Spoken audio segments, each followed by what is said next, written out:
strikes again. Kevy, he's done it one more time. The Chaos Storm! Claire jumps in with the Grand Slam!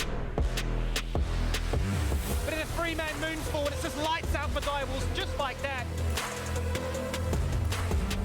The showstopper. Look at the backline. It's getting melted. Something right now. Sonic Wave is there. It's getting low and low. Oh! They've stolen it! Mammoth have got the Baron. It's going to fall on down. It's just too much damage. Rest in peace. It is day 2 of week 4 here. Welcome back to the LCO. We have so much action going on. We finally finished the first round of games and we're looking to get into that second round. Now, every single team has a W and every single team has an L. Who knows how this is going to unfold, but let's have a look back at all the action that we saw yesterday before we jump on into day number 2 of the Super Week. By just trying to make this play, bolt side of flash in there. Chungy goes for the 1v1 onto Shane. He's just dead. He gets the reset. He claims the essence. He takes them all. Well, it's a dance that Topun just wins, right? Like, the longer this goes on with Oh no. Frost has gone for the all-in. Will he get punished from one? Wildgrove goes out nice and early. Topun gets the kill on towards Goodo. He gets a double kill. He is huge. He wins it with the poke. He wins it with the hard engage. He wins it all, Rusty. When I can hit the normal one instead. Football still zoning him away, and two members, the Bruise, the buddies, across the wall, putting in the work to allow order to pick up that Baron. Flash forward, it claims no exhaust for you today. Vayne is tumbling, rolling, double kill, triple kill. How do you like that? It won't be an ace because Tryndamere is not there. Now they have no team. The dance continues. The mechanic goes in, but he then jumps away with the most disgusting wombo combo. And Predator comes back into life and says, that's a triple kill. Don't ever try and catch me in the mid lane again. That is an ace, a clean one.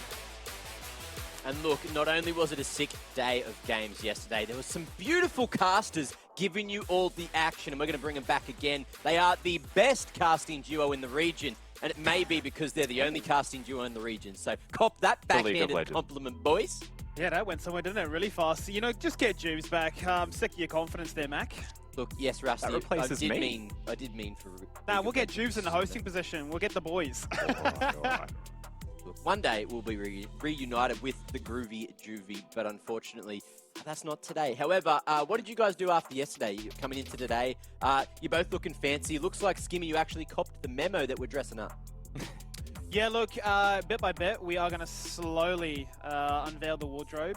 One day, we will buy some more shirts. It's coming. But for the meantime, you know, I like being this middle guy that just looks to try and elevate you two, prop you guys up. The stylish duo. Look, I know Valentine's Day was yesterday, but we should probably go on a little date and maybe go for a shop together, get some brand new wardrobe. Could happen. Now, let's do it. Let's have a look as well at the standings. All the teams, they've played 7 games now. The first round, it's over and done with, and this is what the leaderboard looks like. We finally got a little bit of separation going into yesterday, but now we got tires all over the damn board, Rusty.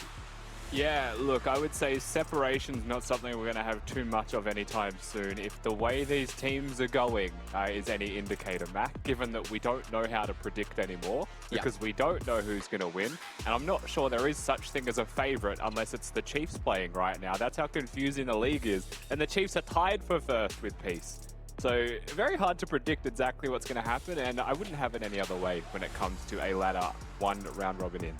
It's like we're looking at Chiefs, we're looking at Peace, both of which could have had the perfect split, you know, no L's on the board, but that record already tarnished so damn early as well. And we got 14 more games to get through. Skimmy, any differences here in the leaderboard that you want to point out? Yeah, I just think it's crazy, Mac, that we actually ended up with more ties at the end of the day than we started with, right? 4 ties. It's the time for you to say, hedge those bets, because sometimes the odds are against them and you're winning big. So as it stands, I think Rusty's hit the nail on the head, right? You're looking at the top of the table. You'd probably still favor the side of Chiefs as a favorite going into a lot of these matchups. Yeah. But given what we've seen with upsets across the boards, second round robin, let's see some more. And look, the fact that Rusty's not a carpenter and he's still hitting that nail on the head, that's impressive. Now, let's have a look at the schedule for today, going into day 2. There's some big games. Kicking things off at 6 PM, we got Mammoth, we got Peace. and I don't know how this one's going to go. Yesterday, we thought, Peace would be going in with a perfect damn day, and it did not go as planned. 7 p.m. Kanga, 2-5 at the moment, up against Pencenet, and we know Pencenet, they are consistent sometimes, and then sometimes not consistent. So, inconsistent is probably the word I'm looking for there. 8 p.m. Gravitas and Direwolves. Still don't know how this one's going to go, but Direwolves finally finding some form yesterday, so maybe they can get another dub. And then the banger of the day, saving the best to last, 9 p.m. Order and the Chiefs finally going head-to-head. Well, I guess, for the second time, of course. This is the start of the second round of games. Rusty, tell me, which one's your favourite out of these? This day is super interesting. Just because, we definitely looked at Game 4 and said that's game of the day, no question about it. But based off yesterday, every game is good. So I still look at the fourth game and say that's exciting, but the unpredictability of the 3 games prior does perhaps maybe game 1, but you never know with PGD Mammoth, right? History tells us that's a Mammoth-favoured matchup. So we don't actually know what's going to happen. That's amazing. Yeah, it's crazy that the inconsistency of a lot of these teams makes it that much more exciting. It builds up a lot going into every single one of these games because you know that there is always going to be a possibility for either team to take the cake. It's not like last year where you'd have Pencenet versus whoever, and no matter what happened, it was like they were always just going to get that bread, baby. And look, going forward to today, that's not going to happen because the bread got burnt, and we don't like burnt bread, do we, Skimmy? We don't. It doesn't taste good, doesn't look good, and it's bad for your health. So don't do that. Especially if you cook it twice and call it toast. Now, moving forward, of course, we got round 2 coming through. I feel like this is exactly where all the fun is going to begin because teams have that chance to not only remember what happened last time they played, but they've got a lot of extra footage from all these lineups. You've got to remember last time all these teams played, it was the first day of the split. Everyone had different lineups in terms of not knowing their chemistry with the players yet, and they've had a good 7 games to get that sorted, a good 3 weeks prior to now to make that all happen. So I'm sure we're going to see much more consistency, much crazier things going on. And speaking of crazy, yesterday we did have some crazy draft picks coming through because of course it was that new patch. Now, Rusty, I believe we had a whole lot of new faces yesterday. Do you want to tell me why they all made their way to the Rift? Oh, absolutely. I'm sure Skimmy's got a lot to say on this one as well, so I'll try and just take the middle amount of information. I won't overload you like I tend to do on these pre-show segments, Mac.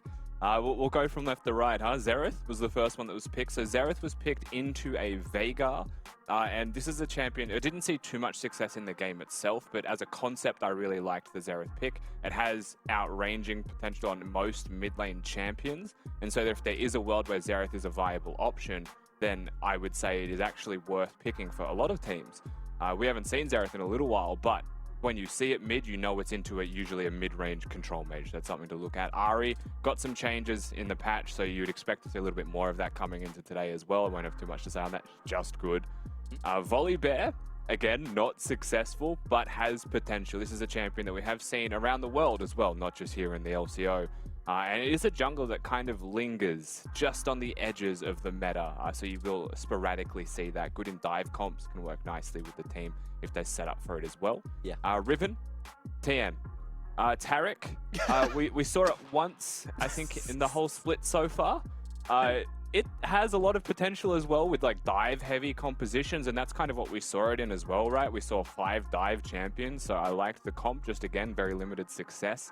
I think my biggest takeaway from a lot of these picks, Mac, is that realistically, I hope they're not just one-and-done champions, because we can speak about the positives for every individual one, and because a lot of them were Ls, teams tend to say, and it's a bad habit that a lot of teams have, but if I lose on a champion, I'm not playing that again, that champion sucked. Where in reality, it probably wasn't the champion. Oh, wow. That's just, saying a lot of words without saying a whole lot of words, isn't it? Now, Skimmy, anything else to touch on before we move into the next segment? Yeah, I did a little bit of researching to see when some of these champions were last played, because it's been a hot minute, really, since they last were seen. It's almost poetic in a way that you see some of the players that last played it, then debuting it again. So you're looking at Ahri in particular for Chungi, who was the last one to play it.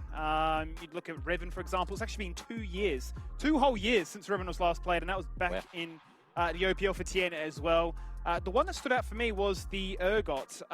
If you look at the match history in OS for Urgot, it's literally Biopanther only. He's the only person that's been playing it across the last 2 years. So I did feel a little bit bit strange to see that nobody would go down that direction, to say the least. But nonetheless, it's exciting to see new patches, new changes, new champions. Very cool indeed. Now, do you think we're going to see a bit more Urgot coming through from the big man bio this split? I suppose it depends, really, doesn't it? A lot of the times he was playing it into some of those aggressive matchups, right? Like taking it into a Renekton and Gnar primarily, looking to try and bully them out and then be an absolute menace in those team fights, right? The ultimate, you put everyone to sleep. Big fear, big one shot, and you know, you're the star of the show. But I think he's kind of relegated to tank duties at the moment. Yeah, I guess, look, we could see if that one happens as we do get deeper into the split, or maybe even deeper into today. We'll see what Bio decides to do. But I want to see what you guys have for us, because, of course, it's from the fans. It's always your favourite segment. It's always Kitty's favourite segment. She's not even here to talk about it. Now, we did last week ask you guys to ask us questions about life. Nothing to do with League of Legends, just things you want a little bit of advice with, because of course we are all uncertified life coaches, so everything we say definitely matters, and we fortunately already have a couple of tweets that were left over from last week, so if we can bring those up, we're going to be able to throw this one out at you guys. So make sure you add LCO, hashtag LCO with those questions, or just go to the thread and have a look. Speaking of thread, we've got our lexicon here. Now, this is very important. If you could order a perfect palmy, that's spelt wrong, and palmy, not go with the classic recipe, what would your perfect palmy, again you spelled it wrong, be? Choose your answers carefully. Well, first off, the best palmy is you just take everything off the top and you call it a schnitty, because that's where it started. What about you guys?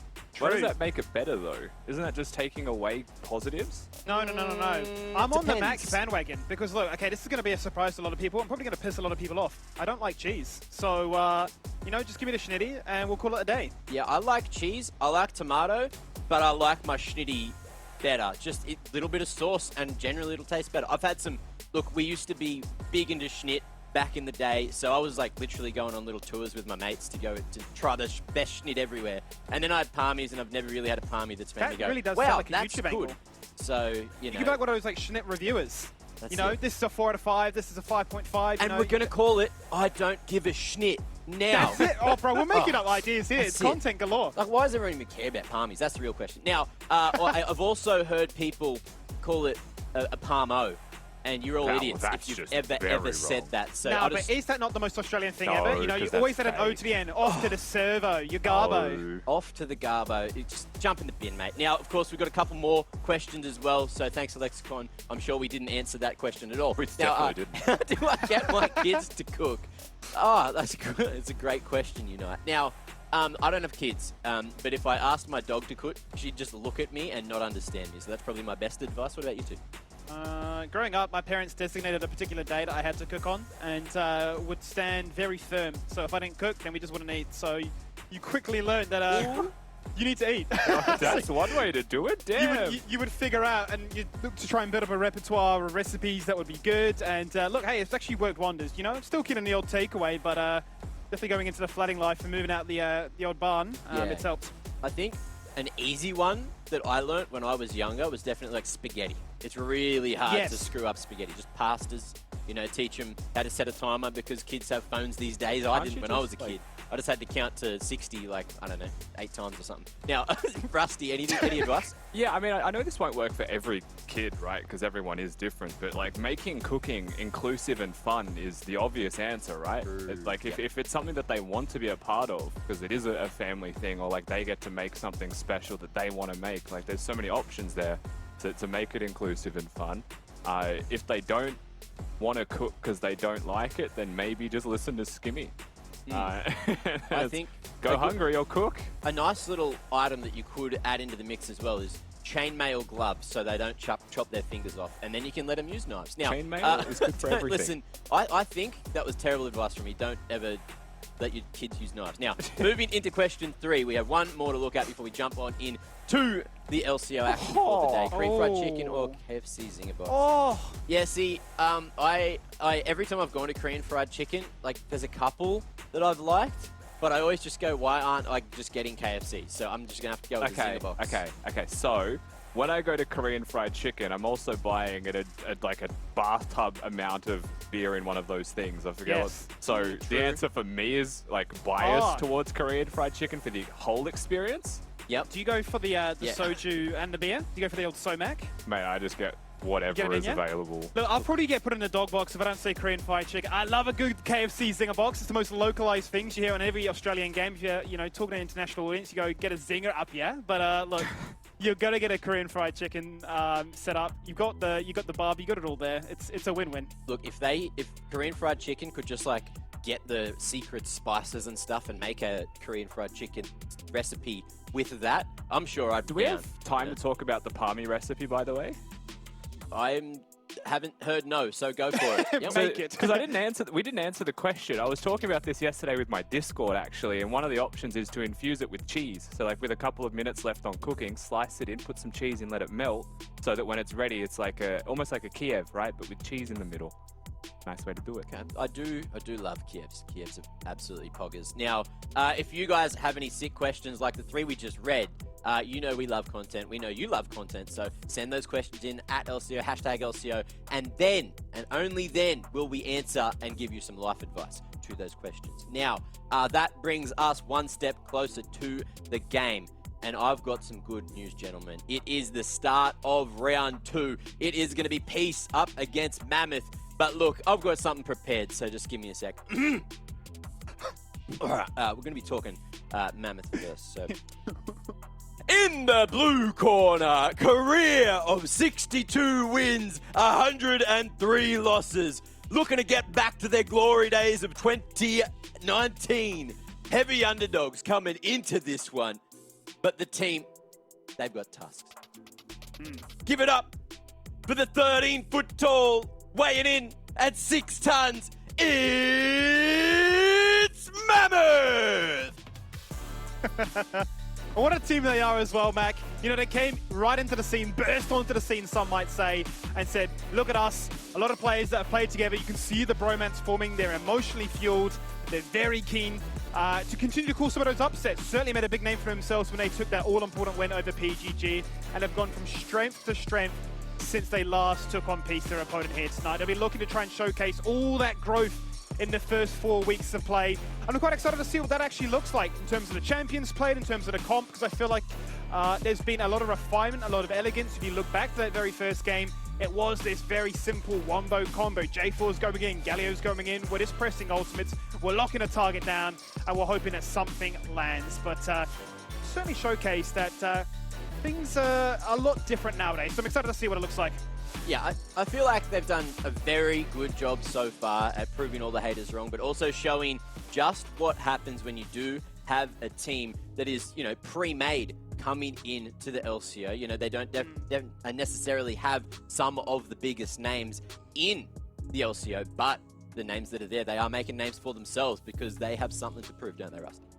Absolutely. I mean, I think every team in the LCO this far in has something to prove, but Mammoth in particular got a lot on their minds. And I think, you know what, it's been great to listen to a lot of the interviews where everyone's just like, well, no one believed in us, but we believed in us, and here we are, tied for 3rd. So what are you going to do about it? That's it. What are you going to do about it? Well, fortunately for them, they have a very solid contender on the other side of the rift. And in the red corner, with a career of 52 wins, 33 losses, 25 different champs in the pool played so far in LCO. A weakness to kangaroos, but there's only hairy elephants to fight today. Returning champions from Split 2 2022, it's Peace!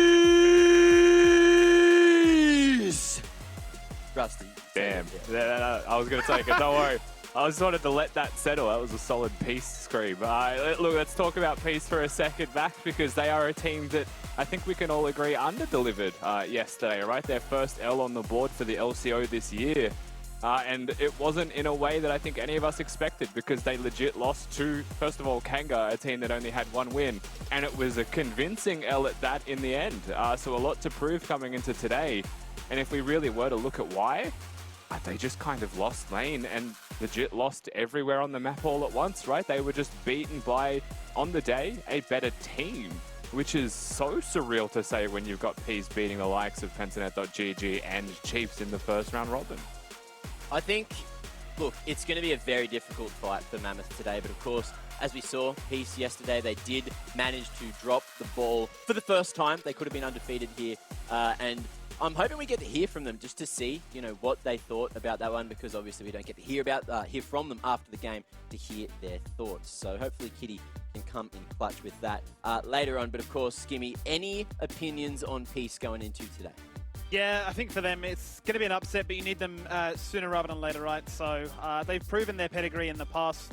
They've showcased that they can run the entire lower bracket gauntlet, make their way into playoffs, get the finals, get over the Worlds and do it again. And, there were questions at the start. Our power rankings were not as high as they'd proven in the recent weeks, but I think for them it's just a case of, no, we tried something different. It didn't work out. Go next.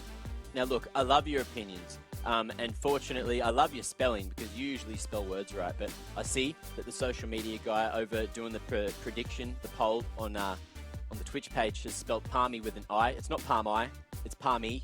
It comes from a schnitty, which is not smelt schnittai. So please, I just need that one fixed. It's true. I'm getting triggered live on air, and we're coming for you. No, look, of course, we do have to talk about the matchup. We've got a head-to-head. Tron and Thean up in the top lane. This is where there's going to be a whole lot of fun because Tron has been one of the key pieces of the puzzle for Mammoth, but Thean, we know exactly what he's capable of, Skinny. We do. So obviously in recent weeks, Tron the Pom's looked really stable. He's had some fantastic flanking angles, showcased us to Vladimir, flanked to an absolute T on the Gnar. But he'll be really wanting to forget how this entire split started, and it was into Tien. He played the Chem Tank Akali. It was the flavor of the month. I guess even still now can be played in that same regard. But he did get Flame Horizon by Tien's GP. He said, I'm back from NA. Yep. What's up? I'm going to lane gap every single person. 100 CS advantage. It felt very doomed from the get-go. So I'm sure this is a game for Tron the Pom of much personal vengeance. The thing that has actually drawn my attention is I'm looking at the champ pool here, for the most picked at least. Tien looks more normal for a top laner, whereas over to the right there, I'm thinking, for a competitive league, I don't think over the last couple of years we've ever seen something like that. Have we, Rusty? I mean, we're seeing an LCK meta for Tron in the top lane, where at the end of the day, if he's going to pick these champions and be 100 CS down versus a Gangplank, then it doesn't matter what he picks. The Vladimir is definitely one exception to that list, though, Mac, I will say. So it's not exactly standard, and there is a reason that we don't always copy the LCK meta. It is because it requires a whole lot of finesse, and we're not a region that is about finesse. We are fight first, finesse second. Yeah. So it's not always going to be as simple as picking the Tryndamere and getting the dub, but it's flexible for Mammoth, so that is one of the reasons that I like that pick in particular. Now, I do need to point out as well that in my beautiful announcement that you guys had to suffer through earlier, I actually leaked the script. I let everyone know that Peace is going to be the 2022 Split 2 champions. I might have meant 2021, but look, maybe the history, the past is going to repeat itself again. Who knows? I guess we'll see once we do reach the end of the year. But for now, they're looking pretty good to take at least Split 1 this year.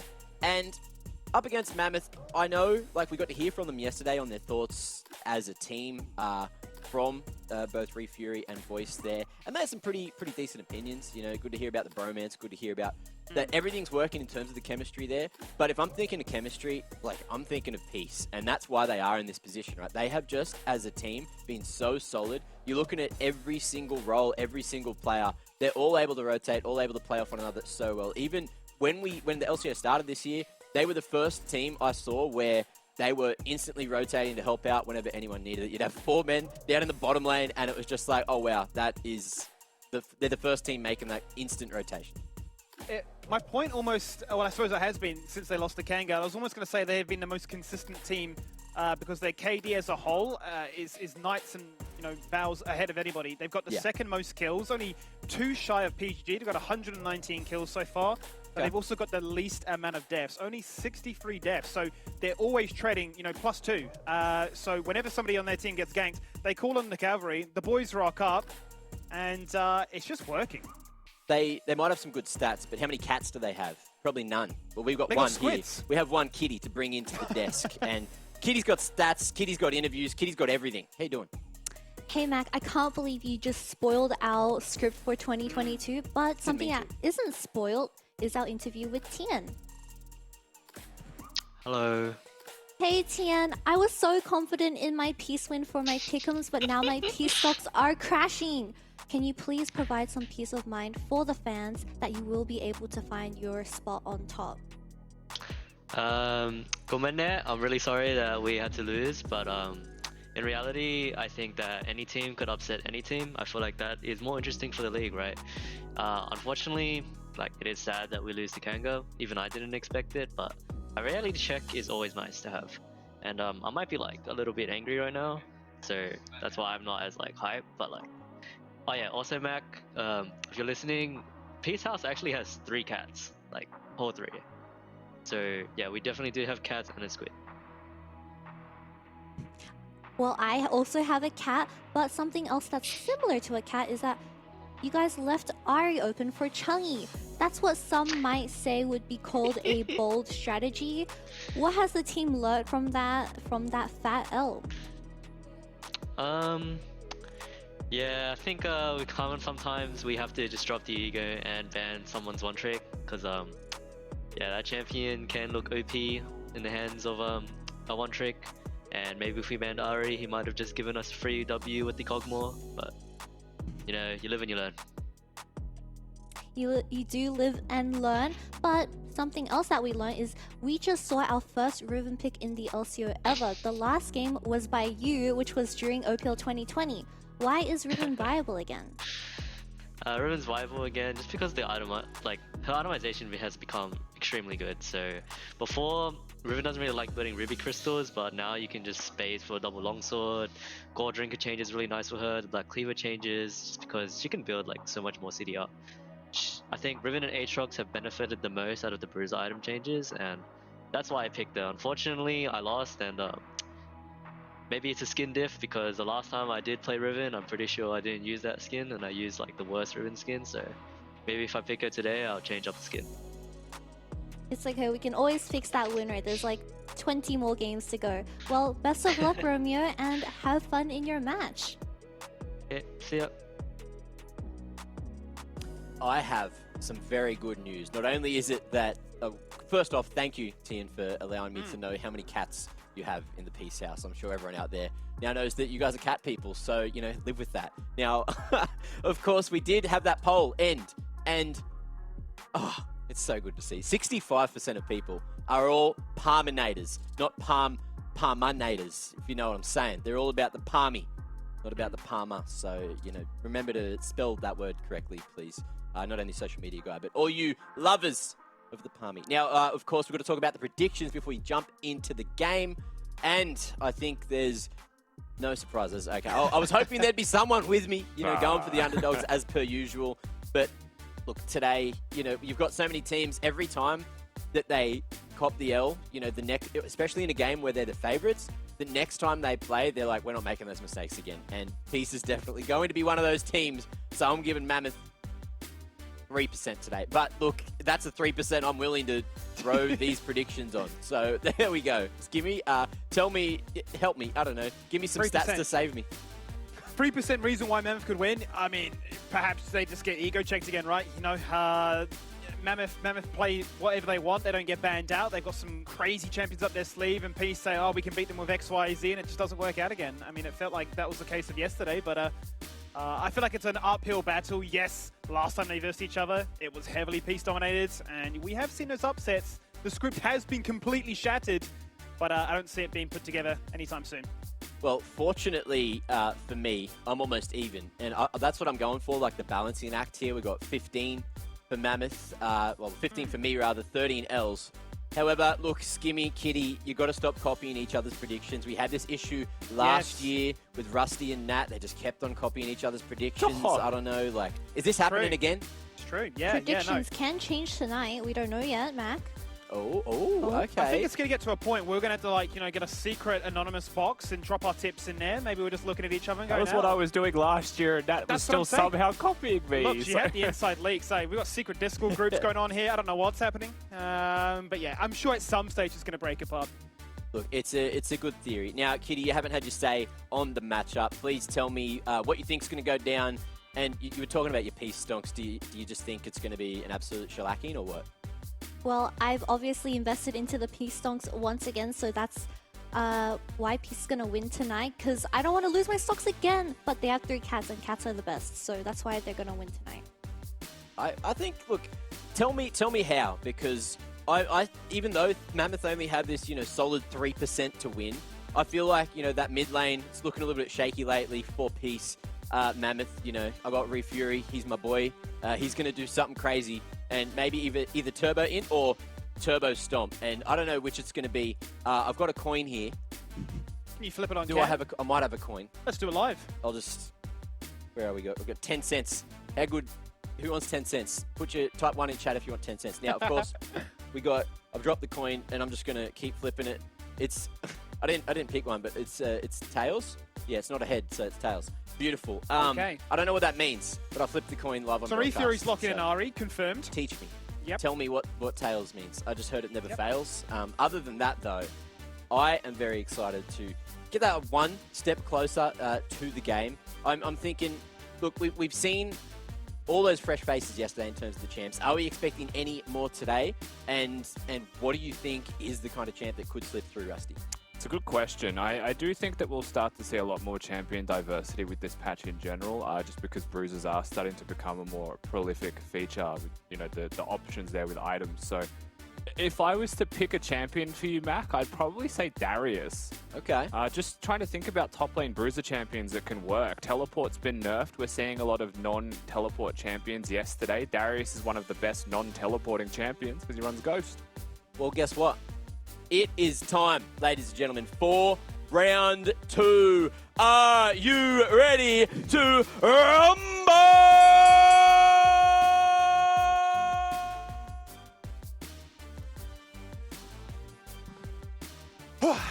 Yes, Mac!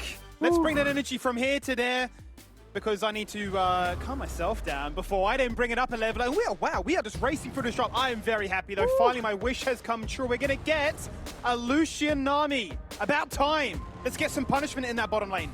We're also going to get a Zeri Yuumi, so I'm very excited for Peace to win this one. No bias against Yuumi or anything, just an extreme bias against Yuumi Skimmy. Sure. But we are 3 picks into this one for Mammoth's side, so they did actually get the Zeri, which means we have to look at the bans first and foremost, Skimmy. And what we can note is that Caitlyn, Jinx, and Aphelios were banned. So usually you would leave the Aphelios up if you were Peace, with intent to pick it. However, I think it's clear that they just said, have the Zeri, have the Yuumi, we're going to be hyper aggressive. We're going to play into you with the Lucian Nami. Nami, I believe it was this patch where she got the 45 flat movement speed. Yeah, big boost. With a decaying amount for less duration. But that extra boost, it's really insane for someone like Lucian, right? Where you can cycle abilities, cycle the passive onto a single person, especially in laning phase. And Lucian's a fairly low-range champion, but now he's going to be right on top of you. And what a combo to do it, right? Given that they do definitely have the tools to try and hit the wave, go level 2, and put a lot of pressure very early on into a Yuumi that's not going to be too keen to take that pain and punishment early on. Chen and Beats have been definitely at the top. Maybe even a discussion as the best bot duo currently here in the LCO. And yeah, with all those AD carry champions removed, then there is no surprises to that. Akali going to be removed, so Tron the Pom won't get a chance to showcase what he can do with that one. Riven also removed away from Tien to find a form of redemption after last night. But Irelia too. I feel like, Irelia, Jax, Fiora, Darius, all these sort of champs that continue to benefit from these changes. It's only a matter of time, surely, before one of them slip through the cracks. Yeah, definitely. I mean, there is an expansive champion pool of bruisers and juggernauts in top lane. It's about which one's best fit a competitive landscape. So being red side Peace, they are going to save their top lane for counter pick. It makes sense. We're looking at what Tron the Pom will pick here, and it probably is just the Gragas Graves type angle. Keep in mind as well that Hullbreaker is so firmly considered in the meta for top laners right now that champions like Yorick are still possibly going to be picked. Gragas is one of the exceptions to that rule because he's ability powered, but it also means that if someone picks Gragas and they go tank, they cannot clear a wave if you build the Hullbreaker. That cannon lasts for years. So it's very difficult to deal with if you pick the Gragas, and that could be a reason we're seeing things more like the Sion perhaps, champions that are AD and tanky in top lane instead. Yeah, for sure. Whatever can mitigate that loss, as Mammoth will be looking to go for their final pick into a Yone. Very explosive, very skirmish heavy, very keen to get in your face and remind you of of what they're all about. Now the question is, TN has been left to last to potentially go for split push, potentially 1v1 prowess, or even punishment with the hull breaker, as you mentioned. Cycling through lots of different options right now. Let's see which one he lands on. I think it's a pretty free Jace matchup for sure. I mean, Jace is I would say, one of the best choices. You could be a Graves, you could be super aggressive, but Graves is banned, right? So you've got the Aurelia Riven also taken away. There's plenty of choices there for TN in particular with his champion pool for sure, and Jace seems to be one of the best all-around choices. Yeah. Pretty good item spikes, can group with the team very nicely, and it provides a bit of extra range platforming for the team as well as some movement speed for them overall. Xin is very good as a sole frontline champion as well, just keep that in mind. So while their composition right now has almost 2 bruises and 3 bruises with a Xin, and then it's got a very low range and in-your-face solution. Nami's the only one that's really at risk of dying constantly. Just because she's kind of the odd one out in the comp. She can sit super far back, throw out that tsunami, right, and just try and keep the team buffed as they run in. Lots of differences on the other side here. I mean, Xin vs Gwen, 2 of the most broken champions in the game, just by kit, right? Because one of them presses W, she's immune, the other one presses R, and he can't take damage. Very gross champions in that respect, and no wonder they are still going to be firmly set into the meta. And this is one of the first times I think we've actually seen them go head-to-head. I believe so. I believe you're right. And it should be a big ask of who can find the most value out of those immunity spells, and who may come out ahead ultimately in this game. Touching on the Nami pick once again, obviously no short order of where that Tidecaller's Blessing can go to buff up the team. Also worth noting that there's only been a handful of players that have actually played a unique champion every single game. Appy and Tien were part of that calling, but Tien, this will be his 2nd game now of the Jace, whereas for Appy, 8th game, 8th unique champion, locking in the Rise. So certainly showcasing that the role swap from top to mid, a background in support, a background pretty much everywhere, is not lost on him. So there's a couple of really big things here as well, Skimmy, that we should highlight. One is that Beats is back to his enchanters, something that he's been very preferential towards this split so far. The second is that Rocco is on one of his one-trick champions. So Rocco came into the split as a Braum Yuumi only player. That's how he's known. He can occasionally whip out the Zillion, which he did.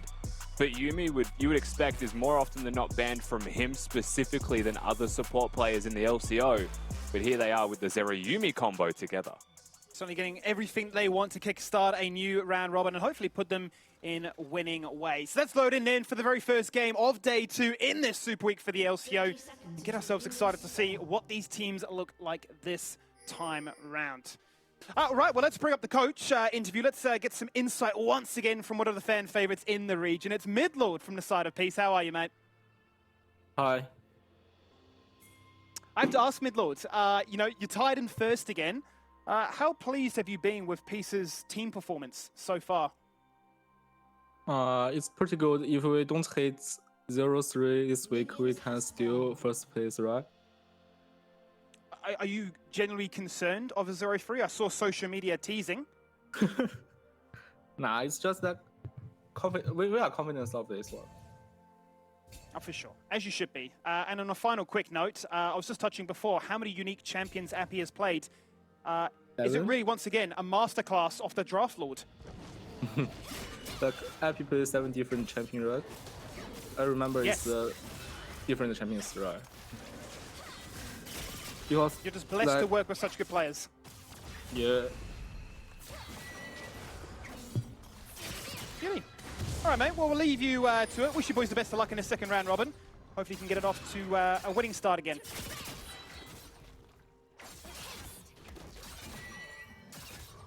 Short, sweet, very straightforward interview, Skibby. He wasn't messing around, was he? Nah, no time to waste. He's got some games to watch, some VODs to review, some drafts to plan.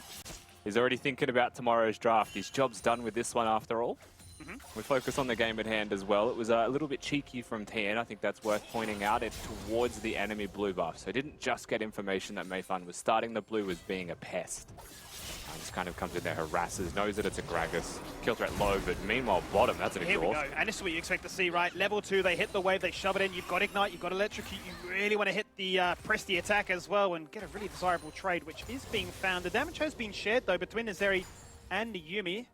Cost was an exhaust.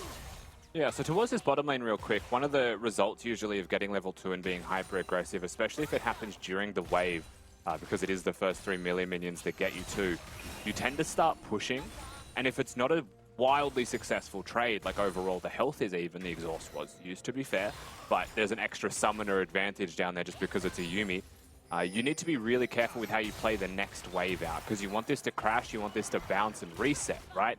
If you don't get that to happen, then Mammoth have the opportunity to hold it in a freeze with a jungler that's nearby. One thing to consider, though, as you're seeing now, so thank you to the observers, Lisa's obviously aware of this. They're threatening the dive. He will get spotted on that wave, though. Yeah, look how Chan's playing right now. Wants to get some ward down, protect Lisa. Now Mayfan will reveal themselves, so very early on. It's going to be a 3v3, which will fizzle out very quickly. And that wave will finally crash. So it's not going to be a dive threat by any means. It is still going to be nice tracking, however, of the Gwen. No camps left for Gwen other than a recall, so full knowledge of where everybody is on the map right now. Tron pushed out of top lane almost in its entirety, and Tien's going to be able to potentially time pushing this wave in with either his next ward or a reset back to base. So everything going really nicely for Peace across the map here, right? Just from a lane control standpoint. Certainly is. The battle of the Menulog champions is what it would seem like at this stage. Is a winning trade found by Tien. He's going to slowly work his way back up. Has actually opted for phase rush in this matchup to make life a little bit easier to run down those key targets. I've seen a big variation in this champion, right? Conqueror, First Strike. Only one game of phase rush played so far, though. Phase Rush has a lot of advantages into champs like the Gwen as well, right? Who aren't flash-based champions and need to be on top of you. So a lot of Gwen's combos even at level 6 when she uses the needle work. You need to get an auto attack off between activations of the ultimate. Jace is just going to one-tap combo and sprint to safety. So it's not always as simple as just making that combo happen. They find hovering top lane. Again, very reactive to the state of the map and just wants to make sure that this wave is secured. That's the state of the entire game right now for the side of Mammoth, right? Mayfan just on recovery duty almost for his team, as every wave just gets pushed and crashes in favor of Peace, and we're going to have to watch the gold difference just from CS alone. Yeah, that's picked up a plate as a result of things, and very early on, only 5 minutes in, they find themselves in a pretty healthy advantage. We're just transferring the camera from top, bot, mid, everywhere we go, waves crashing, plates being acquired. Lisa's the one being proactive, where, as you say, quite rightly, Mayfan is just picking up protection bodyguard duties. Lisa just constantly in the enemy jungle. Went to wolves, walked through mid lane, just in their face, is now threatening the Krug camp. We'll find Mayfan. Certainly did, and he's going to look to try and do whatever he can in towards it. Lisa's in trouble, forced to flash away, igniting his head. And that's one of the benefits of playing Zeri. You can hit that rapid fire across the fog of war. Good trade, though, from Cheon. Burns the hill, and they utilize the ignite. Here comes Refury, though, with a big TP flash commit with the ulti as well. The cost is high, but the result is nada. Yeah, so one thing to talk about there, Skimmy, is that was certified inting from Lisa, just in terms of timing. If he goes earlier and finds him at the Krugs, the issue is that Zeri can go across walls, right? And that wall is perfectly positioned for him to get to that fight first for Voice, and Rocco to come with him, right? Because they are a Yuumi and a Zeri combo. So waiting for the rise is obviously optimal, but if you know he's doing the Krugs, you've got a small window to work with. Lisa will come in here and just take the 1v1. Could probably flash away now if he wants to, right? But tries to purchase enough time for the rise to get here with the Realm Warp. And so it is feeding with a purpose, let's say, as Appy does get into the mix. Teleports come through as well from Refury in mid just to try and help, but it was a too little too late situation. The Rise got the roam off early and is able to get there first. Oh, that's a nasty freeze. That is a nasty freeze, and I feel like it goes from bad to worse, not only in this bot lane, but also in the mid lane. The fact that Appy knows now that nothing's really going to happen there. They both burn everything to try and enable that play to find it as a winning one, but it's just free scaling. And we've just been informed by production, Skimmy. I think it's interesting to bring up that there is a lot of roaming runes on the side of Peace. There is actually a whole bunch of celerity and water walking from the Rise and the Xin Zhao in particular. So a lot of movements, a lot of ganks as bot lane. Hang on a minute. Voice just said, you know what? I can do this all on my own. Rocco goes, I wish I could detach from you, but I'm squishy on my own. It's you and me for a reason, and it's you and I that will die together. I just didn't expect them to continue to go forwards. I guess they saw the Ryze and thought that's it for us, you know? That's the kind of play where if the enemy jungler is doing Drake and the Ryze is ganking, you're probably a little bit far forward from the very beginning of that one. And Rocco definitely held it a hostage situation. Just wanted to go home. Oh, Here we go again, no top side. Looking to try and punish on towards Tien. The ultimate goes out again there from Neone. The needlework is there. It guarantees the kill as Refury will pick it up successfully this time. and they will be able to get the trade back on the other side of the map. The runes will immediately go away, so we're not going to talk about that one just yet, but we got the point in there roaming. We're seeing a lot of it. You can see that reflected through map play. Mei Fan. Aces Kane gets inside the inner circle, as Gwen will be immune for a fraction of time. Tron the Pom use the explosive cast, not the full amount of effect that they would be hoping for. And exhaust goes to waste. Guard expires, but he jumps in anyway! And the killer's picked up there by Appy. Very nice, but it doesn't look like Peace are keen to stop just yet. They make sure that they are bullied all the way back to their fountains. And a Herald is guaranteed. And this is something we see a lot from Peace, right? The full map flip at around 8 minutes. They bring the whole team up to the top side of the map. It's pretty standard League of Legends, but it seems to always catch people off guard with how they manage to navigate this. You've got Tien going towards bot lane, and because Chaeon and Beats are able to get into the mix, there's always a numbers advantage, and any team doing the Herald just walks away from the situation, right? There's no positivity coming out of that one. Mammoth choose just a little bit too much to stay forward there. And the Gwen does go down. Looks like they've definitely found an avenue of which they want to punish. They've gone down bot side to match the rotations, but the target is still the same. Try and bully this Jace. But this time, he's got such a long lane to run away from. It's just not happening. It's just not happening. Like, consider that Yone and Gwen both use their ultimates for the Jace death in top lane. If there's any cooldowns that Tien is keenly aware of, it is those ultimates. So he knows that there's no Yone to get him. He knows that Gwen doesn't have the needlework just yet to chase him down either. So even the choice of that Ghost was very adventurous against a phase rush Jace that can just walk away, Skip. Peace will be walking away with a lot of extra gold in their back pockets, as they really have been putting in a whole host of work at the 10-minute mark to pick up as many plates as possible, and that's why you can see reflected on the gold graph. Top 3 gold is all in favor of the Peace carries. Yes, they've got CS advantages, yes, they've also got kills, but they are putting in so much work on this map.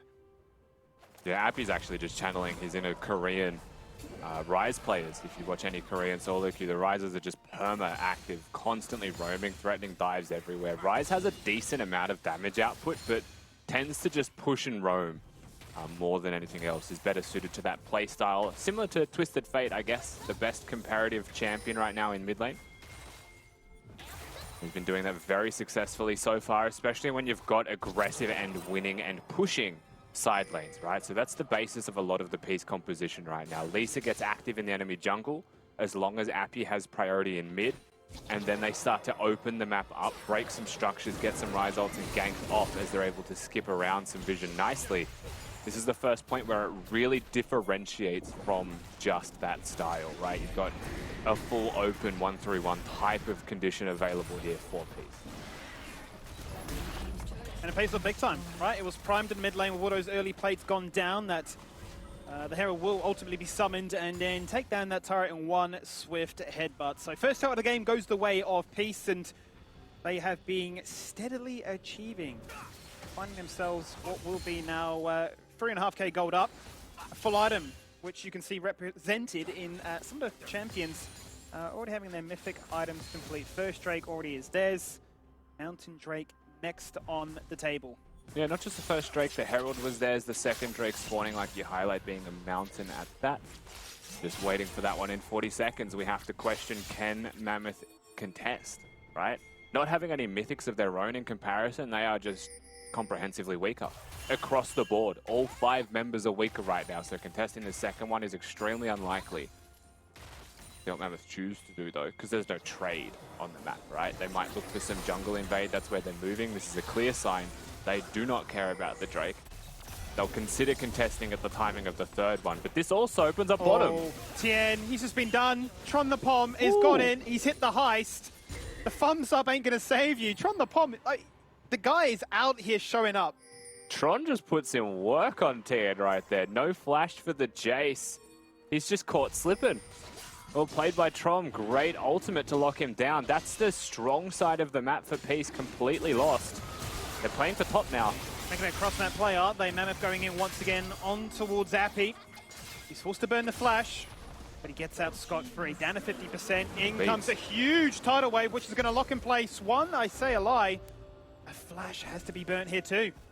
They will get the flash out of the Yone. I don't think he was just sure at all how many members were there. They had no vision in the river, so they just see a tidal wave coming towards them. They freak out and flash, as you should, to be perfectly honest. Chaeyeon and Beat's going to be hyper aggressive now, looking at the top lane fight. Looking for it, blast coding in, and that's the end of the clone. A culling will go out and hit absolutely nothing. No vision, but Chaeyeon just dashes into the brush and says, how are you? Get a cop a bit of a beating from the aggressive tendencies that Mammoth have to offer. And it's a shutdown here found by Voice. The final chapter will not connect with anybody. P3 disengaged. Because look, they're happy. You get a kill topside, we'll just continue beating down your base. I feel like mechanically there's been a couple of missteps from the side of Peace. That whole situation from Chaeyeon was just a bunch of misplays, resulting in him having to use his dash to get into the bush for the execute onto Refury, which means the positioning there from Tron was very easy, right? Just hit the body slam, no flash needed. Here we go, get the trade back. Happy TPing in. Voice is overstayed. Another TP to back him up, though, as Tron the Pom comes back from base with items in hand. These teams aren't giving up anything for free. We're into the jungle. It's a 2v2. Mayfarm's actually going to fall on down. Rise ulti. Tien picks it up with the flash. Appy. And Appy is just realm warped underneath the turret. Hits the Everfrost. He's just dead to the turret. Appy, no, why? Tron the Pom has picked up 2 turret kills. And that's another shutdown. Voice still hunting Skivvy. There's another kill as well, and why it stopped there? What on earth was that? That is the most egregious play I have ever seen come out of Peace. That was... From top to toe, we have questions to ask of them, and hopefully we get a replay so that we can see it all again, because that's not the type of stuff you expect from a team that is still 3,000 gold ahead after that play. They do so much right, but when it comes to the skirmishes and the mechanical fighting right now, I mean, straight up Mammoth are just besting them. This fight at the blue buff, there's a nice dodge on the gate shock blast, and this is just a 2v2, so ultimately you get in, you make the plays, 10 flashes forwards, they know that they win this 2v2, but if you think about what was happening top lane as well, and that one team has a Zeri Yuumi, very easy to get into the fight if they wanted. Appy ults under the turret, literally just dies to the turret, and Lisa just listens to Dido on repeat and says, I will go down with this shit. And just decides that she's going to go with him. They were certainly in a compromised position, weren't they? It feels almost like they've chucked the playbook out and said, yeah, sure, we're 6-1 for a reason. We've looked clean, we've looked great, but let's just have a bit of solo queue antics going on right now, because we're just trying to do a bit of skill checking everywhere we go. Down bot side again, straight at the replay, into the action. Mayfarm going to take the turret, but he's far too healthy for that to matter this time. Peace can't find a trade back. They will go for the second Herald of the game. But Mammoth, you know, they're closing the gap when it comes to gold. And if this is summoner spell counting as well from the side of Mammoth, they know that Jace doesn't have the flash, so he was going to be a likely dive target. Peace are going to be playing on the other side. The Observers are doing a phenomenal job keeping up with the action here. And Chaeyeon, even though he's exhausted, just absolutely rinses the bot laner Mammoth. The 2v2 in the mid lane, netting him a double kill. And we know that Peace are great players individually, right? So eventually those skill checks will start working, and that is a case of it right there. Nice little play in mid lane. It is still a 5-1 now ADC to contend. It was quite large. And having the Lucian Nami combo means a crazy amount of damage comes out of them, especially now with 2 completed items. And Peace will still break the top lane in a turret, right? So it's not perfect League of Legends, but they've always put their best foot forwards when it comes to wave control, setup, and everything that is like the 1%ers in stark contrast to that of Mammoth so far in this game, almost from the first minute. So that's kind of having a bleed over effect in that it's so easy for Peace to make these plays. It does beg the question also, Rusty, if we're on track to try and get the most kills in a single game. So far, that award Stands at 42 kills across 28 minutes. That's when PGG and Direwolves went head-to-head. For these two teams, there is no chance to discuss macro, movements, ideas, and setups. We're out of replays into action in every lane. And why not keep fighting, right? Once Chaos breaks out, first of all, I think Mammoth are happy with a Chaos-style game, because this is much more comfortable for them. You know, it's not the cerebral, slow-paced competitive league that they're still adjusting to. Put them in their comfort zone, see how they go. Peace not the type of team to back down from that type of skirmish as well, I would say for sure, and here we are. Here we go again. Tien taking out 1v1, actually sidesteps the ulti from the Yone, now separated from the rest of the team. 1v5, he has to run away. And the slingshot cancels any chance to actually punish him on that occasion. The third dragon is there. Peace have two to the name, an Ocean Soul to play for. Out goes the Culling, immune by Gwen. What a champion, by the way. Gragas, copping a beating, Shock Blast gets negated. Also, so much value, as now it's Lisa's trying to shine and go Crescent Guard immune. They jump in, they take out Tron the Pom. They will finally remove Mayfan. So there's now no jungle smite. They're still hunting for kills, though. Zappy flashes forward and hits the binding. Can't cycle through the cooldowns much more. The dragon is secured as Peace find free. And then Cheon flashes for because they are hungry for an ace. They want a perfect one. Nobody from Peace is dead just yet. The Tidewater's Blessing going out on cooldown here. This Lucian with red buff is running members down, but they'll have to settle with just that. Lots of aggression from both teams. You know, they both see the dragon. I think Mammoth acknowledge it is the third of the game, and it is a timing where they could consider having a crack at fighting. But there is still just too much damage from Peace being put out before the fight could truly break out. And you can see, first of all, the Lucian culling. The hideaway was perfect from Appy, just completely splitting them. And no matter how immune Mayfan is, he wasn't dealing damage until this point in the fight. Fury's not able to do much, and Mayfan doesn't have the backup of his team, nor the W to keep him alive. So even considering his positioning, he was far too forward. Appy flashes, he is a tank rise, so he didn't have lethal, and Mammoth could back away here. But I think Voice was seeing montage moments. I have a suspicion that the ultimate was still running, and you could see how fast he was moving. Zeri still has to make those plays, Skibby. When you're moving fast, you can't just back away. That's a pentarangle if you play perfect, right? It certainly is. And those are the kind of fights you definitely do thrive in, right? The Lightning Crash stays active, and you're getting infinite value, clapping them with the AoE on hit. And certainly could look like a very different scoreline. Currently stands Cheon 7-1 on this Lucian, a 600 gold bounty, the only bounty, bear in mind, in this entire game. Fury is an entire item behind here, so just keep that in mind. Oh no. He cursed him. What? He's an item behind. He's making a play. It hasn't worked. And Tien will be very grateful for his KDA. No shot. There's absolutely no shot that you engage that by missing your ultimate. Just not the play, man. Beast will get a nice solo. Dan's going to teleport in as well. Baron is very on the cards with that in mind. And I think Mammoth just pushed mid Skibby. What was that? What else do they have to do at this stage, hey? Oh, we're getting mind control.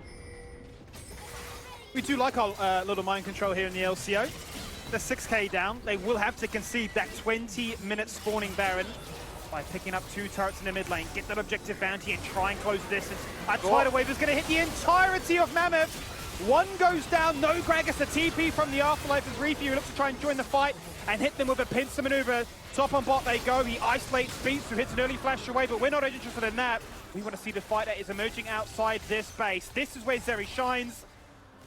But a control ball will negate the vision, and Voice is trying to keep the passive active, but then Chen jumps in and literally 2-taps him. Yuumi heal though, and it may just be enough. Rocco jumps ship at the worst possible moment as well. It almost gets left behind, thankfully. He has Fury nearby. Oh, that was just a dead Yuumi. You can see the power of Zeri Yuumi. Like, just honestly, that fight should never go this well. But one, Gwen just becomes immune, by the way, so not a lot's going to hit them. Gragas does split a lot of the herd with that ultimate, and Voice puts in some work. The Yuumi ultimate was a little bit to the left and was only really focusing Tien. The flash from Voice was good, the dash to distance himself. I mean, it's insane damage, right? Like, look how gross this combo can be when it's effective. At the end of the day, they just try a little bit too hard here. The fight had already fizzled, and that's where Rocco does get abandoned. What a state we find ourselves in. It's Certainly living up to the hype of what it could be, all those mini narratives of what it would look like for Tron the Pom taking on Tien. Well, he certainly won't get Flame Horizon this time, but he is still at a major deficit, down 72 CS. But at least he can say, hey, 2 dives underneath the turret, I've taken you both down. So a personal win in that regard. But they do need to find some answers towards this Lucian. He's now got a 1k shutdown. That's a lot of gold that, well, Mammoth sorely needs. Absolutely going to be needing those shutdowns. They want to bring back that money as much as possible before they look for the next fight. Almost by force here, especially even trades is the goal. Very difficult to evenly trade against a team that has so much mobility here, though, Skimmy, right? With the Rise Realm War bringing everybody into the mix. As it stands, you can see Peace playing for mid towards the bottom inner turret. They will be taking that inner turret. If Refury is not careful, he just dies. Was 1 minion worth the ultimate, Skimmy? It hurts to see, doesn't it? Forcing an ult to run away from that one. You've had to concede the mid inhib, as the Baron won't get the most in terms of effective gold value, but in terms of the pressure on the map, put in a lot of work here. So now they get the ultimate out of the Yone. They feel a little bit safer to deal with Mammoth more aggressively. Tron is probably the single point to be afraid of, right? A good cask, bringing someone to the turret, fight could happen pretty easily. Yeah. Buy space for Voice as well to start stacking up that movement speed and everything from the ultimate. But it is just the Ocean Soul to disengage towards, right? Look at how much space Peace purchased by bringing all of Mammoth to just defend that bot lane inhib turret. They're not going to get here in time. No shot. So it is just an Ocean Soul, which is monstrous.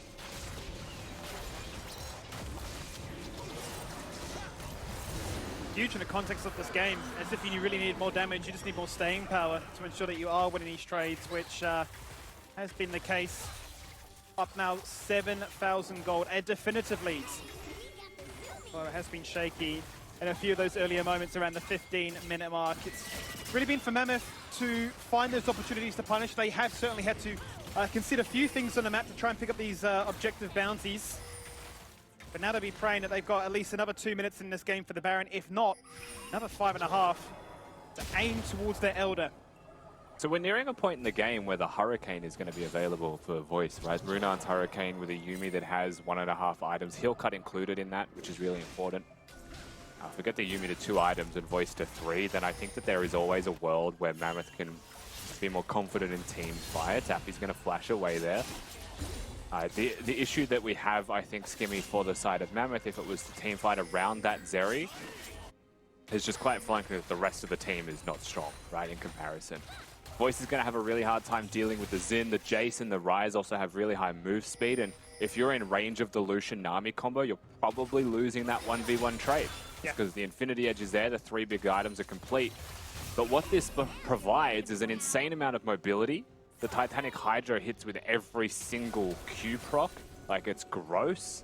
You can see it comes from a lot of the wave clear as well, the bolts that come off and the Titanic Hydra proccing everywhere. High DPS? Certainly is. It's gross, and they're going to have to heavily rely on him to provide the space defense, which, if time is afforded to them, may just be big enough for them to have enough juice left in the tank to contest these major objectives. The only concern, as you quite rightly say, right, is the fact that a lot of champions from Peace can just jump on your head. It could be with a flash, it could be with a dash, it could just be with a realm wall, as we've seen Appy use with Reckless Abandonment already. Wouldn't be surprised to see Cheon just flash forward, free tapping with the press the attack, go golden, and let the rest of the team play clean up after. Here we find ourselves a 5v5 in the mid lane. Oh. Well, Refury, he's had a Yone moment there. The shield bow will get popped. That's a lot of culling damage. Tron the Pong forced to try and dash away. Is going to be successful for the meantime. Final chapter goes on through, but it is successful. Lisa's dead, down to 40 seconds. Now Peace have no jungler. Baron is just about to spawn. They're picking at scraps. That's probably the best of them all. I can't believe that ends in just a 1-for-0 trade. And Mayfan survives for so long, does exceptionally well. I think he also gets the Moonstone heal off Rocco at the very last moment. It might have been a heal from Voice. Either way, they live. The question is, can they get to this Baron on time? No jungler means no smite. Peace have to turn for fight. They cannot go for a smite steal. Yeah, Tan just puts the foot down though. They have to go in. Appy locking him in place, sucking for those cooldowns. Everett Frost is there. All the damage went onto the Gragasto, not who are after. Look at Voice! Voice jumping in, going for a hero plane, gets shut down, rightfully so by Tien. Disrespectful. Peace, I'm going to take that one for a note. Chaya now absolutely dominating, as if his scoreline didn't already showcase that. A round warp, because where you going, son, Mayfan, no place on this map is safe. You can go golden, but you can't hide. You're going to fall on down. And Peace weren't going to take that 50-50 burger flip. They knew they had to fight. But they got the hands. They got the performance. And they'll get the team fight win. Jeez, Gwen and Ayumi live for way too long, don't they? They will eventually go down. Again, 27 minutes into this one, it's nice to have an Ocean Salter and really empower you. Teleports are going to be used straight down mid lane. So give me 2 of them at that. Voice going to try and hold on. Do whatever he can. That's the concern. Voice is so fair, but he just gets jumped upon. It does not matter. One Nexus turret is gone. Peace below, praying that these stopwatches will come in clutch, which they actually do. It's another double kill here for Tien. Now his KDA is positive. Started 1-4, now 8-4 with a triple, and at 29 minutes on the clock, they've actually got to run back to mid to take down the inhib again. Minions are stuck underneath that final Nexus turret. I don't think it's going to change the tune, though. Not enough members to defend this phase. Surely the all-in to end it all. One last-ditch effort here as Gwen will go immune again. An ace and an end. GG to Peace. Yeah, look, the broken duo does respawn, but they're not going to have enough damage, no matter how impossible they are to kill, to contest with that many members of Peace just knocking down the front door. Good victory in the end by Peace. I think they got a little bit mind controlled by the chaos of the game and just embraced that chaotic play style left, right, and center. Yep. So it was imperfect, but they had so much control from the first minute of this game. They had so much minion control as well in general. They always seem to have the push in a lot of their side lanes that it always felt like Mammoth were fighting against the flow to stay in it. They were skirmishing pretty well overall, but they just never really got enough to keep up with the pace of Peace. Yeah, they weren't able to necessarily expose any weakness that Peace were presenting them with, because Peace put on all that groundwork, Mac. They were sieging, they were winning lane, they were getting plates, and they were saying that, well, we're going to get a gold lead, and even if we do have a bit of fun in the sun and take some trades that make you look good, ultimately, still going to win. Look, I thoroughly enjoyed that one, especially how competitive Mammoth managed to keep it, up until about that mid-game. And then you could see Peace, even though, it looked even in terms of the amount of kills on the board, I think the gold diff was always sort of just favouring Peace. They just knew what they had to do, always seemed to be in those right positions to make the trades happen. Every time Mammoth, were on the other side of the map trying to get that 3-on-1 gank going on. At the same time, Peace, they were pushing lanes, getting plates, getting towers, and just focusing on the objectives as well, getting those Drakes and then forcing fights like this one. Which, you mentioned it, there's a world where Voice could have popped off here, found himself a Penta, but of course, Peace, their positioning going into these fights and just securing that trade. It was just looking way too good, and then the amount of damage as well, it needs to be said. Coming out from Tien, coming out from Appy, over towards mid as the game got deep. Like, they were just chunking those health bars over and over. Every single time I saw some of that poke come through, I kind of like winced, and I was like, what? Like, that's absolutely nasty, and they still managed to make it work. So Peace, another dub to add to the list, and Mammoth, they're not going to be able to get revenge for what happened at the start of the split. So I guess if there's any takeaways, it's that Mammoth are playing well up against a couple of the big dogs. So going into round 2, I'm expecting them to maybe have a similar effort to what we saw coming through in round 1. Peace, however, of course, everything in terms of the stats going in their favor. And of course, once they had that Baron, things looked easy. That second attempt at the Baron looked pretty good, but it just forced that fight, which made the rest of the game that little bit easier as well, because they just had the lead at that point, Skimmy. They certainly did. They certainly did, and you can see just so much damage coming across right inside of Peace, and they would have definitely been shaking for a second, no doubt, thinking, boys, what is happening? We're having too much fun in this game. You saw there were plenty of moments where Mammoth would have said, this is winnable. It really is, and whilst the elegance of them trying to match that side lane pressure really wasn't there, there were definite chances for them to, find that ultimate team fight. I think for Voice, he's going to be a little bit frustrated, right? Because there were times where he had the uptime on his ultimate. He just really wasn't assisted enough to do it all on his own. You saw that one moment where he tries to do it around the Baron pit. He just dies. He jumps in thinking, look, I'm a Talon, but he dies like a Talon as well. Yeah, and it didn't work as planned. Now, someone that always does work that is planned out and never ever scripted is Kitty. So let's bring her back in to the conversation. Kitty, what did you think about that game? The peace stocks are rising, Mac. They are. We got another dub for the boys. Right up. And someone else who is rising in the ranks is Cheon. So let's bring him into the interview. Hello, Cheon. How are you feeling after that win? We're feeling so good. Yeah. Good to know. Well, let's talk about draft. So Jinx, Caitlyn, and Aphelios were banned, leaving Zeri open where Mammoth first picked it. You guys responded with Lucian Nami. It seems like you guys were quite confident in the matchup. Tell us how the matchup plays out for the Lucian. Cause we pick the Lucian Nami scrims, and we think it's a little bit counter Zeri and Yumi, but I think because we can always get land party, and we can do anything ball side, yeah, and we still can easy to dive them if our jungle is planting to bot. Yeah, and from that game, we saw that Lisa was mainly playing towards the Lucian Nami, leaving Tian playing weak side. Is playing for Cheon going to be the formula that brings peace to Worlds? Depends. I think depends how I play.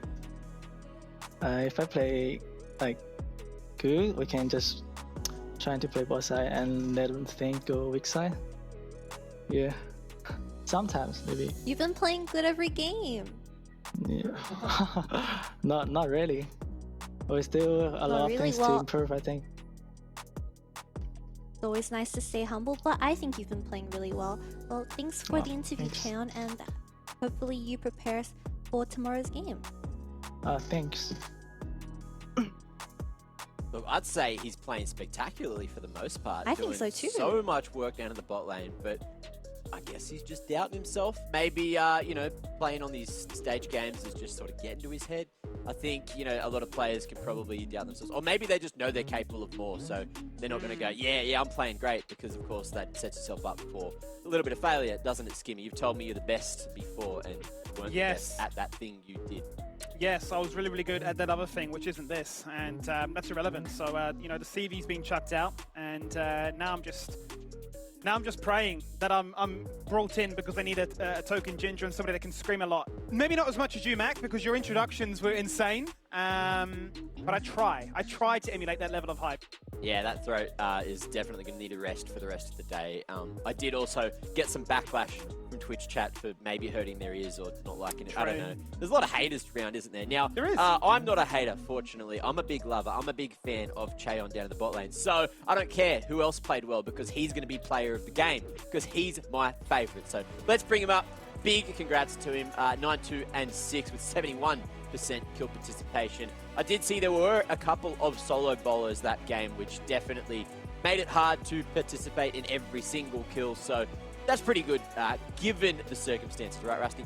Yeah, he did his job really well in this game. I do think that this particular one was just super fast-paced, lots of fighting left, right, and center. So to be 9-2 and 6 means that he's done very well for himself, especially into the likes of a Yone and a Gwen type of composition, right, that is just purpose to be jumping onto his face and doing as much damage as possible. And that was one of the cool things about this game. It was just a bunch of bruisers going head-to-head, and it's clear that Peace came out on top and that Cheon, even though he holds himself to a super high standard and may not feel like he's playing perfectly yet, he's still doing super well on that pursuit of perfection. And look, that's just a professional at the end of the day, right? They know that they're capable of more. I'm sure we've all been there, being professional. It's something, maybe not gamers. Look, Rusty, I won't speak for you. Kitty, I won't speak for you either. Actually, Skimmy, I'm not going to speak for you either. Maybe it's just me that isn't a professional. Either way, you guys in Twitch chat, you're probably not professionals either. And look, I love you. And you've got questions. We're here to answer them. We've got from the fans. We've got a couple that have been sent in. So let's bring them up before we go to the break. It is Amy Maria May. How do I overcome my highly irrational but real fear of butterflies. Rusty, I think I already saw that you had an answer for this one. Well, I know Amy, so I just replied and said, be rational, lol. But I don't know if that will actually work. It's so simple. Have you tried exposure therapy? Have you surrounded yourself in an aviary with 1 million butterflies and just gotten used to them? I'm going to check. Fear of butterflies. Does it have a name? Is this a real one? I don't know if that's an L or an I. I think it's an I. Ipidopterophobia.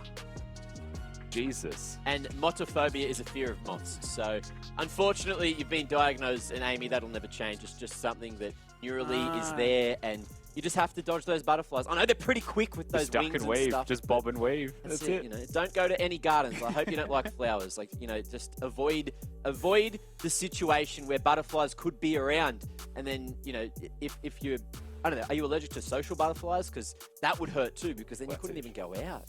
That'd be horrible. Anyway, something that's not horrible is we have 3 more games here on the LCO, so I'm not going to hold you on for too much longer. Make sure you type !Discord in the chat and join onto the Discord. You might even catch me in a couple of the voice channels. You can ask me some live questions live on Discord or whatever. Anyway, join the Discord. Make sure you send in your memes.